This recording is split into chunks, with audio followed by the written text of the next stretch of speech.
Tommy Lee Brooks, born March 14, 1978, in the rust-colored outskirts of Beaumont, Texas, where refineries choke the horizon and the Gulf wind carries petroleum and salt. A construction worker, a father, a man whose hands built schools and shopping centers, whose calloused fingers once cradled his daughter's tiny head with the gentleness reserved for scripture and newborns. They called him Tommy, never Thomas. Tommy Brooks, who wore steel-toed boots caked in concrete dust and drank Lone Star beer on Friday nights at McGill's Tavern, where the jukebox only played country and the walls remembered every broken promise this city ever made. He was 37 when his world collapsed. Not gradually, like the slow erosion of a riverbank, but suddenly, violently, the way a support beam fails and brings the entire structure down in one catastrophic moment. His daughter Emma Rose Brooks, 16 years old, with her mother's green eyes and her father's stubborn chin, disappeared on a Thursday evening in October 2015. She'd been walking home from volleyball practice at Central High School, her gym bag slung over one shoulder, her phone probably pressed to her ear the way teenagers do, as if the device were an extension of their nervous system. The Beaumont Police Department took the report. Detective Mike Callahan, a 20-year veteran with a gut that strained against his department-issued belt and eyes that had seen too much to believe in happy endings, wrote down the details with the mechanical efficiency of someone filling out a tax form. White female, 5'6", brown hair, last seen wearing a blue hoodie and jeans. He promised to look into it. He promised to call. He promised everything that cops promise when they know deep in their bones that the outcome is already written and it isn't good. 3 days later, they found Emma Rose in a drainage ditch off Highway 90 near the industrial zone where nobody goes after dark unless they're looking for trouble or trying to disappear. The medical examiner's report used clinical language, blunt force trauma, signs of struggle, estimated time of death, words that transformed a vibrant teenage girl into a case number, a statistic, a line item in the annual crime report. Tommy identified the body. He stood in that sterile room with its fluorescent lights and chemical smell, stared at what remained of his daughter and something inside him that had always held firm, that had weathered poverty and divorce and the casual cruelties of working-class life in Southeast Texas, finally shattered. The investigation stalled within weeks. Detective Callahan said they had no leads, no witnesses, no forensic evidence that pointed to anyone specific. Dangerous area, he said, as if geography were an explanation, as if the location of Emma's death somehow made it inevitable, acceptable, just another tragic consequence of being in the wrong place at the wrong time. We're doing everything we can, he promised. But Tommy heard what wasn't being said. Your daughter's case is going cold. She's becoming a file in a cabinet, another unsolved murder in a city that has too many to count. Tommy returned to work because what else do you do when the world keeps spinning, even though yours has stopped? He showed up at construction sites, hammered nails, poured concrete, operated the same machinery he'd been operating for 20 years, but his coworkers noticed the change. The easy laugh was gone. The quick smile that used to break across his face when someone told a joke had been replaced by something harder, something that looked like stone. He stopped going to McGill's, stopped watching football on Sundays, stopped doing all the small rituals that had once made him recognizable as Tommy Brooks, regular guy, working man, someone you'd nod to in the grocery store and forget 5 minutes later. Pause and reflect. When justice stops at the gates, who dares to cross? Beaumont sprawls across southeast Texas like a wound that never quite heals. The refineries pump smoke into a sky that's perpetually the color of a fading bruise. Strip malls with half-empty parking lots line roads named after Confederate generals. Fast food restaurants cluster at every major intersection, their neon signs promising cheap calories and faster service. The wealth of the oil industry flows through pipelines and corporate accounts, but it doesn't trickle down to neighborhoods like Pier Ridge, where Tommy lived in a 2-bedroom rental with siding that needed painting and a chain-link fence that leaned at precarious angles. In this city, people know their place. The executives and engineers live in Calder estates, behind gates with security codes. The workers live in Pier Ridge, or the South End, or Charlton Pollard, neighborhoods where sirens are as common as birdsong and everybody knows somebody who's been robbed, assaulted, or worse. It's a city divided not by official boundaries, but by invisible lines. Everyone understands where you're safe and where you're not, who the police protect, and who they merely process. Tommy had always been invisible in the way working-class men often are, present, necessary, but unremarkable. He blended into the landscape of construction sites and Home Depot parking lots, one more guy in a high-vis vest and work boots, someone you'd pass without a second glance. This invisibility, which had once felt like anonymity, now felt like armor. He could move through Beaumont unnoticed, unremarkable, just another exhausted laborer heading home after a long shift. He began carrying a small notebook, black, spiral-bound, the kind you can buy at any dollar store.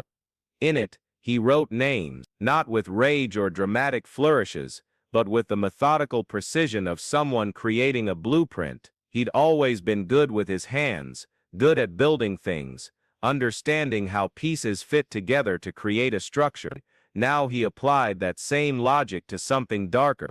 Each name represented a piece of the puzzle, a connection, a thread leading back to the night Emma died. The first name was Travis Doucette, 34 years old, known in certain circles for dealing methamphetamine and fentanyl-laced pills to high school kids. He operated out of a rundown house on Concord Road, protected by the same institutional indifference that had let Emma's case go cold. Everybody knew about Travis. The cops knew, the school administrators knew, parents whispered about him at PTA meetings, but knowing and doing are different things, separated by procedures and paperwork, and the perverse logic of a system that waits for tragedy before it acts. Tommy watched him for 3 weeks, learned his patterns, his routines, his habits. Travis was careless in the way criminals get when they've operated without consequences for too long. He left his house at predictable times. He met buyers in parking lots under broken streetlights. He laughed too loud and moved too slow, confident in his invincibility. On a moonless Tuesday in January 2016, Travis Doucette's body was found in his kitchen. The details were sparse in the news reports. Apparent home invasion, investigation ongoing. But people in Pier Ridge noticed something else. Pinned to Travis's shirt with a roofing nail was a handwritten note on lined paper. For Emma, for all of them. The handwriting was neat, almost architectural, the letters formed with the precision of someone used to reading blueprints. The second name was Marcus Thibodeau, a payday loan operator who ran a strip mall office on College Street. Marcus had a different kind of poison debt. He charged interest rates that would make a mobster blush, trapping desperate people in cycles they could never escape. Legal, technically, predatory, certainly. Emma had borrowed money from him to help Tommy with rent when construction work slowed down the previous winter. The terms were usurious, but she'd been desperate, and Marcus specialized in desperation. When she couldn't pay, Marcus had made threats, casual, offhand, the kind designed to terrify a teenage girl. Pretty thing like you could work it off other ways. Marcus was found in his office on a Friday morning in February. The safe was open, but the money untouched. Another note, same handwriting, profit has a price. The local newspaper, the Beaumont Enterprise, ran a brief story on page 4. No outrage, no calls for justice, just the facts reported with the enthusiasm of someone reading a phone book. Pause and think, when the system protects the predators, who protects the prey? In Beaumont, word travels in whisper. At McGill's Tavern, men lean over their beers and murmur about the notes, about the precision, about the silence. In nail salons and laundromats, women exchange glances that say more than words. In the check-cashing places and dollar stores, people who've been victimized by men like Travis and Marcus feel something they haven't felt in years, the possibility that someone, somewhere, gives a damn. The police increased patrols but made no arrests. Detective Callahan held a press conference and spoke about an ongoing investigation with the conviction of someone reading a script he doesn't believe. The mayor expressed concern. The city council scheduled a meeting about public safety that was later postponed indefinitely. Life continued its usual rhythm, the machinery of civic indifference grinding on. Tommy kept building things during the day: a new medical clinic near the university, an addition to Ozen High School. His crew boss said he'd never seen anyone work so hard, so focused, as if the physical labor were the only thing keeping him tethered to the world. At night, he became something else. Not a hero, not in any traditional sense. More like a corrective force, a human equation balancing accounts that the official systems had left unbalanced. The third name was Gerald Krantz, 52, a landlord who owned properties throughout Pier Ridge. Gerald specialized in Section 8 housing, collecting government checks while letting his buildings decay into hazardous slums. Broken heating, leaking roofs, mold that climbed walls like cancer. Tenants complained, but were met with eviction threats. The city housing authority had a file on Gerald 3 inches thick, but enforcement was perpetually pending. Emma had lived in one of Gerald's properties with her mother after the divorce. Tommy remembered his daughter coughing through winters, remembered the black mold in the bathroom that Sarah, his ex-wife, scrubbed at uselessly with bleach and prayer. Gerald's truck was found idling in a Walmart parking lot on a Wednesday night in March. Gerald was slumped over the wheel, expired. No signs of struggle, no witnesses, just another note, pinned to the sun visor. Shelter is a human right. The investigating officers found nothing: no fingerprints, no forensic evidence, no security camera footage that showed anything useful. It was as if Gerald had been visited by a ghost, something that moved through the world, leaving only consequences in its wake. If you're still watching, if these stories matter to you, subscribe to this channel. There are more truths that need telling, more voices that deserve to be heard. The algorithm buries what's uncomfortable, what challenges us to think differently. Don't let these stories disappear. The fourth name was Leonard Pike, 61, a retired coach from Central High School, who'd been quietly let go 5 years earlier after allegations that were never formally investigated. Leonard had moved to a small house near the municipal golf course, collecting his pension, living comfortably while his victims carried scars. Emma had been in his PE class freshman year. She'd never told Tommy everything, but he'd seen how she flinched when Leonard's name came up, how she'd begged to transfer schools. Tommy had believed the administrators when they said they'd handled it. He'd trusted the system. That trust, in retrospect, felt like the worst kind of naivete. Leonard died in his sleep in April, or so the initial reports stated. But the autopsy revealed inconsistencies, and there was that note again, placed carefully on the nightstand: children are not prey. The pattern was now undeniable. Someone was working through a list, methodically, carefully, with the patience of someone who'd spent a lifetime learning how to finish what they started. The community response was complex, layered, impossible to reduce to simple support or condemnation. At Macedonia Baptist Church, where Tommy had occasionally attended before Emma's death, Reverend Dwight Johnson preached about forgiveness, but his voice lacked conviction. In the pews, people nodded at the words, but their eyes said something different. At the Gas and Go, where Tommy bought coffee every morning, the cashier, Maria Rodriguez, a single mother with 3 kids, rang him up without meeting his eyes, but pushed an extra breakfast taco across the counter. On the house, she said quietly. In Charlton Pollard, older men sitting on porches watched police cruisers roll by and said nothing. In the South End, teenagers who'd lost friends to overdoses or violence wore expressions that mixed fear with something that looked uncomfortably like hope. The social contract had been broken so long ago that most people couldn't remember a time when it worked. Now something new was being written, something that existed outside official channels, something that terrified the comfortable and resonated with the desperate. When law becomes performance and justice becomes privilege, what fills the vacuum left behind? Tommy's fifth target was Raymond Voss, 43, who worked at the county clerk's office and supplemented his income by tipping off his cousin's burglary crew about houses that would be empty, people who'd be vulnerable.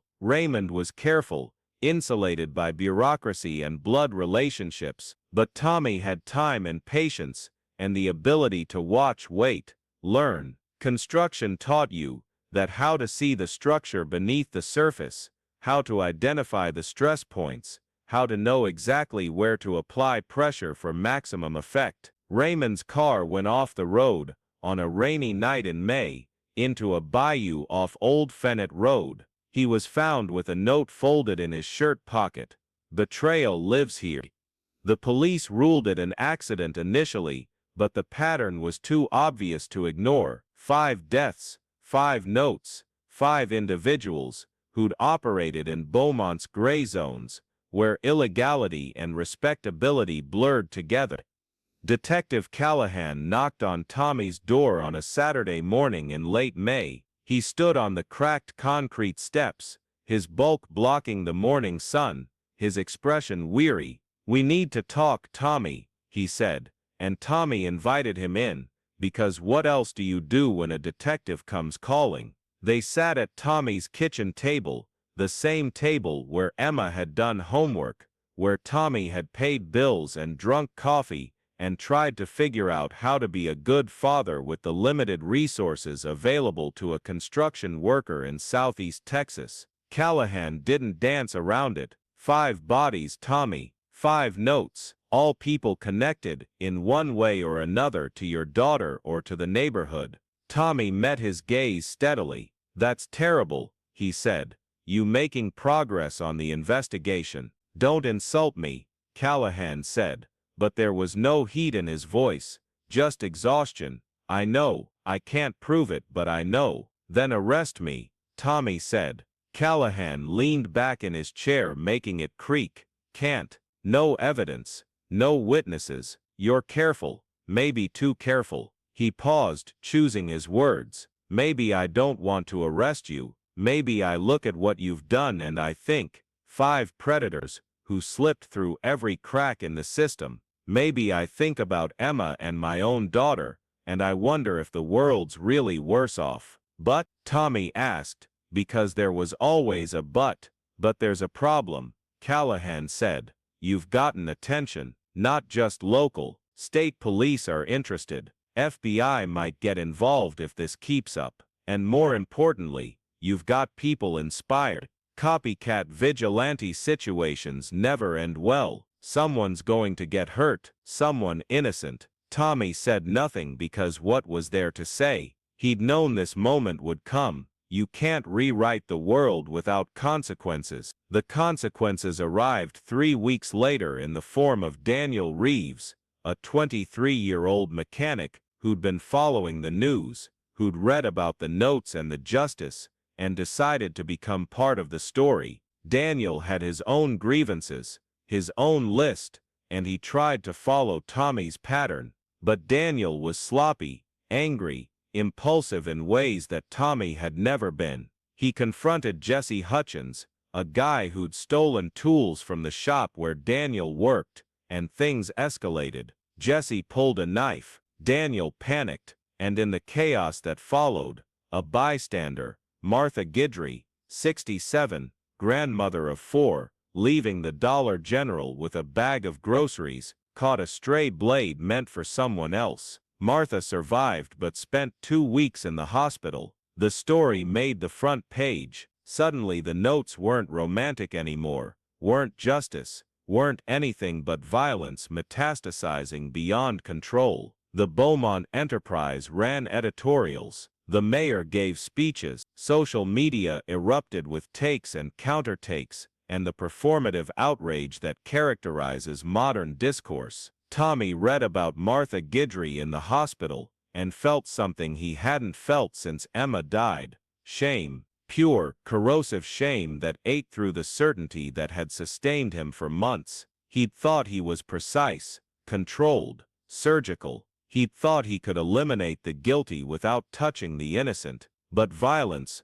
once unleashed, doesn't respect intentions. It spreads, mutates, finds new hosts. Daniel Reeves had been inspired by Tommy's actions, had tried to emulate them, and now an innocent woman was lying in a hospital bed because Tommy had convinced himself that he could rewrite the rules without consequences. Sometimes the cost of justice is measured, not in the guilty punished but in the innocent harmed. Where is the line? Who draws it? Tommy stopped, not because he was afraid of being caught, but because he'd seen the cost of his actions reflected in Martha Guidry's hospital photo. He went to see her, though he had no right, though she didn't know who he was or what he'd done. He stood in the doorway of her room at Baptist Hospital and watched her sleep, the machines beeping their steady rhythms, her grandchildren's drawings taped to the wall. She looked like somebody's grandmother because she was, and that's who violence actually touches, not abstractions, not abstractions, not statistics, but real people with real families who love them. He left an envelope at the nurse's station. Inside was money, all the money he had, really, his savings, his emergency fund, everything he'd been setting aside for some future that probably didn't exist anymore. No note this time, no signature, just money for medical bills and whatever else she needed. Then Tommy Brooks disappeared, not dramatically, not in a blaze of glory or a final confrontation. He simply stopped showing up to work, stopped paying rent, stopped being present in all the ordinary ways that constitute existence in modern society. His landlord found the apartment empty except for furniture and the small black notebook left deliberately on the kitchen counter where it would be found. The notebook contained pages of names, dates, observations written in that neat, precise handwriting. But the last page held something different, a single sentence in slightly shakier script. I thought I could measure justice with precision, but every action echoes beyond intention. I'm sorry. Detective Callahan found the notebook and sat with it for a long time in the empty apartment while the afternoon light moved across the walls. He thought about closure and consequences, about the difference between legal justice and something rawer, more primal. He thought about Emma Brooks, still officially an unsolved case, still a file in a cabinet. He thought about the 5 people who died and the systems that had protected them. He thought about Martha Guidry recovering in her hospital bed and Daniel Reeves facing charges for assault. He thought about all the ways we fail each other, institutionally and individually, and how those failures compound until something breaks. The notebook disappeared into evidence. The case officially remained open. Tommy Brooks became another unsolved mystery in a city full of them. But in Beaumont, in the places where people work and struggle and try to survive, the story took root in different soil. They didn't talk about Tommy Brooks directly. That would be too dangerous, too explicit. Instead, they talked about what happened to Travis Doucette, to Marcus Thibodeau, to Gerald Krantz. They talked about neighborhoods where predators used to operate openly and now moved with more caution. They talked about the year after Emma Brooks died, when something shifted, when the invisible lines that carved up the city seemed, briefly, less absolute. At McGill's Tavern, where Tommy used to drink Lone Star on Friday nights, someone spray-painted words on the back wall facing the parking lot, for Emma, for all of them. The owner meant to paint over it but never got around to it, and eventually it just became part of the landscape, another piece of Beaumont's accumulated history. At Central High School, in the hallway where Emma Brooks used to walk to volleyball practice, someone started a memorial scholarship in her name. Small, funded by anonymous donations that appeared regularly, enough to help one student each year with college expenses. No fanfare, no ceremonies, just quiet support that appeared like grace. Reverend Dwight Johnson at Macedonia Baptist Church still preaches about forgiveness, but now he also talks about accountability, about the ways institutions fail, and what happens in that failure's wake. His sermons have gotten more challenging, less comfortable, and attendance has actually increased because people respond to truth even when it's hard, especially when it's hard. Maria Rodriguez, at the Gas and Go, kept pushing extra tacos across the counter to people who looked tired, looked defeated, looked like they needed someone to see them. Small acts of recognition in a city that mostly looks through its working-class residents rather than at them. Martha Guidry recovered fully and never learned who left the envelope at the nurse's station. She told reporters that what happened to her was tragic, but she didn't hate Daniel Reeves, didn't want vengeance, just wanted people to understand that violence, all violence, carries costs we can't always predict. Her words carried weight because she'd earned the right to speak them, had literally borne the scars of the conversation. Tommy Brooks was never found. Some say he's dead, that the shame consumed him, that he took his own life somewhere quiet and remote. Others claim he left Texas entirely, started over somewhere else under a different name, carrying the weight of his actions like stones in his pockets. Still others believe he's still in Beaumont, invisible again, back to being just another working-class man in steel-toed boots and a high-vis vest, indistinguishable from 1,000 others. The truth, as always, is probably more complex than any single narrative can capture. Tommy Brooks existed in the space between hero and villain, between justice and revenge, between precision and chaos. He believed he could be surgical about violence, that he could eliminate the guilty without touching the innocent, and he learned, at Martha Guidry's expense, that violence doesn't work that way. It spreads, it mutates, it finds the cracks in your careful planning and exploits them. The sixth name on his list was never acted upon.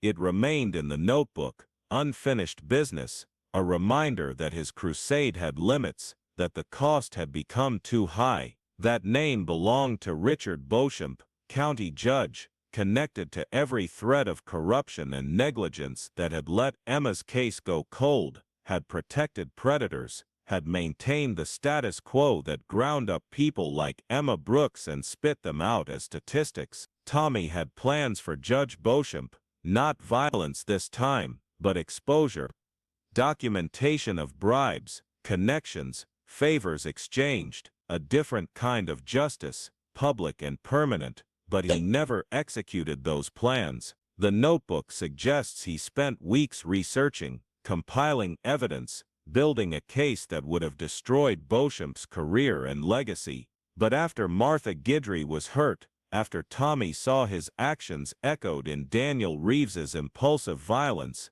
he stopped. The evidence remained undelivered. Judge Beauchamp continued his tenure, retired comfortably in 2019, and died of natural causes in 2023, his reputation intact, his secrets buried. Some would say Tommy failed, that stopping before finishing his mission was cowardice, that Judge Beauchamp's escape proved the futility of vigilante justice. Others would say that stopping was the only moral choice, that recognizing the limits of his method and refusing to continue was the only wisdom available to someone who'd already crossed so many lines. The debate continues in Beaumont and beyond, in online forums and true crime podcasts, in sociology papers and ethics courses. Tommy Brooks became a case study, a cautionary tale, a symbol manipulated to fit whatever narrative someone wants to advance.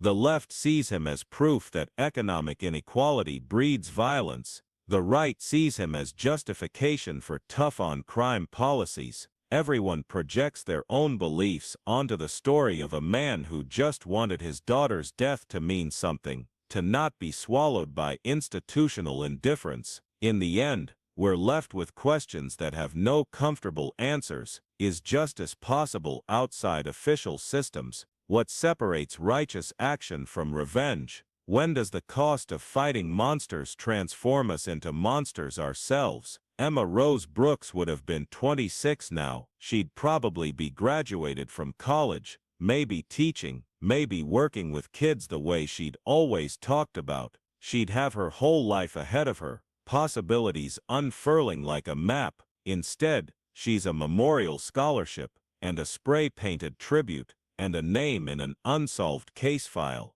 Instead, she's the catalyst for a story that swallowed her father and 5 other people, and Martha Guidry's peace of mind, and whatever innocence Beaumont might have pretended to possess. The refineries still pump smoke into Texas skies. The strip malls still cluster at intersections. The invisible lines that divide Calder Estates from Pear Ridge remain as absolute as ever. Detective Callahan retired in 2020 with his pension intact and his conscience troubled. Daniel Reeves served 3 years for assault and got out in 2022, quieter, older, marked by the knowledge of what his impulsive action cost. The systems that failed Emma Brooks continue to fail new generations of kids who deserve better. But something did change, even if it's hard to quantify, hard to point to with certainty. Predators in Beaumont move differently now. Landlords are slightly less brazen. Drug dealers watch their backs more carefully. It's not transformation, not the kind of systemic change that would actually solve the problems embedded in economic inequality and institutional corruption. It's just awareness, a collective understanding that sometimes the systems fail so completely that people will step outside them, and the consequences of that are unpredictable and often tragic. Beaumont, Texas continues. The refineries pump. The sun rises over landscapes divided by invisible lines. Children walk home from school, and their parents hold their breath until they arrive safely. And somewhere on the back wall of McGill's Tavern, those 5 words remain, fading gradually under sun and rain, but not quite disappearing. A reminder that Emma Rose Brooks existed, that she mattered, and that her death mattered enough for someone to cross every line, trying to make it mean something in a world that seemed determined to forget her. That's the story, that's the truth, as much as we can know it. The rest is silence and speculation, rumor and myth, the kind of narrative that cities tell themselves when official histories feel incomplete. Tommy Brooks, construction worker, father, vigilante, ghost. A man who built things,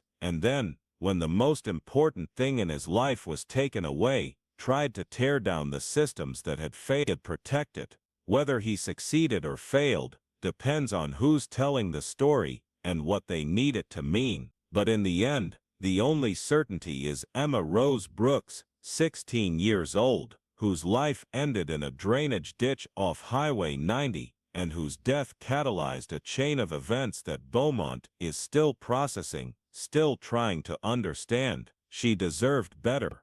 They all deserved better. And that's the truth that burns under city lights, uncomfortable and persistent, refusing to be forgotten no matter how hard official memory tries to look away.